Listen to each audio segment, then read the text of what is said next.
Kedves TB és bérügyi szakemberek, kedves kollégák! Az Egyesületünk egy non-profit szervezet, és TB és bérügyi szakemberek részére hoztuk létre több mint 3 évvel ezelőtt.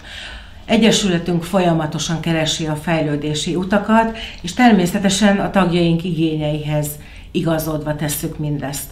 A tagság előnyeiként tudnám említeni a szakmai közösséghez való tartozást, szakmai kérdések megválaszolását, 2 hetente megjelenő szakmai cikkeinket, amik különösen társadalombiztosítás, bérügyvitel, munkajog témában kerülnek kiadásra, és természetesen, ha olyan kérdés merül fel a tagság köréből, akkor mindenképpen megkeressük azt a szakértőt, aki ebben a kérdésben tud iránymutatást, illetve aktív segítséget adni.